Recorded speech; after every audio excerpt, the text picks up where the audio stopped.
Hello and welcome to the transcription explanation of this design here.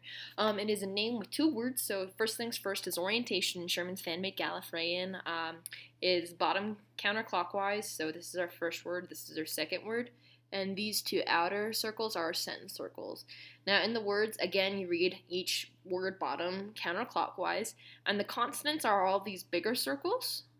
And they have 4 different stems they can be in. So these are the 4 stems, and then these stems are modified with either nothing, dots, or lines to make the different consonants. And then vowels are smaller circles, and they kind of change their position whether they're by themselves or enclosed within one of these 4 consonant stems. So A's are generally towards the outside, E's are right in the center of the consonant circle, or like somewhere within the consonant circle, so they can hang out anywhere inside that. Same with I's and U's. O's are generally towards the middle or on the line of the consonant circle, like beads on a string. I's have a line going inwards, U's have a line going outwards. Anyway, it makes the most sense in practice, so let's go ahead and hop to this design. So here is, I guess it's cut off there for reasons. Anyway, here's the bottom of our word circle, right? Here's the bottommost word. So here's our bottom stem, and it is that more than 50% completed omega stem with 1, 2, 3 dots on it, so that is a D. Continuing around, here's a vowel. It's before these consonants because these are read where they're closest to the sentence circle.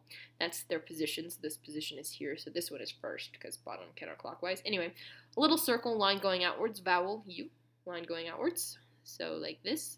Anyway, continuing on, here we have a stacked double stem. So we know that these are showing 2 different letters because the stems are 2 different thicknesses. Let's look at the thin one first because you read thin to thick. So this thin one has 1 line ending on it. So they're all inside the word circle. So they're like this, which is this J stem, right? And 1 line on it makes it an N. Now these lines, they can curve, they can be straight, whatever. I chose curvy lines in this design because I felt like that would look cool. Anyway, so 1 line is an N. And then we have our next letter. 1, 2, 3, 4 dots on the same stem, so that's a C. Now the letter C in the script is only supposed to be used in proper nouns or in acronyms or things where you can't really replace it with the K sound or the S sound if it goes, or K, or if it goes Ch, right? Anyway, so this is one of the few times you use an actual C in a name. So we have D-U-N-C, and then we have our next letter. It's another vowel, and it's outside the word circle, like this, so it's an A. And then we have our last stem. It's again this same stem with 1 line N. So even though it passes through here, it only ends here. So just this 1 line only counts once. So just 1 line ending on it, even though it passes through. So D-U-N-C-A-N is our first word. Continuing around, here's our next word. This is just some decoration stuff. Here's our next word. Anyway, here's the bottom of it. Here's our first stem we hit. It's another omega stem, just like this. And there's 1, 2 lines ending on that.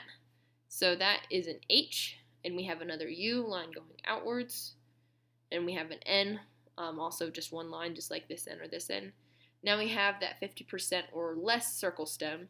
So 50% means like, you know, if the center of the circle is like right on the line and just half of it is showing, it is this stem, but as soon as we get more than half, it's this stem. So this is right halfway. So this is still a T stem with nothing on it, so it's a T.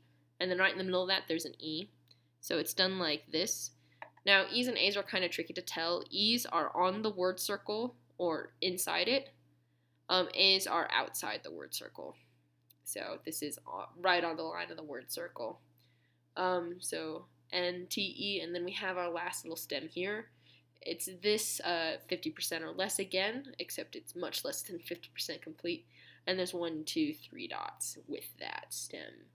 So the dots don't have to be like super, super close as long as they're closer to that stem than anything else, which this is. You know, it goes here. So H-U-N-T-E-R. And that is how you read this.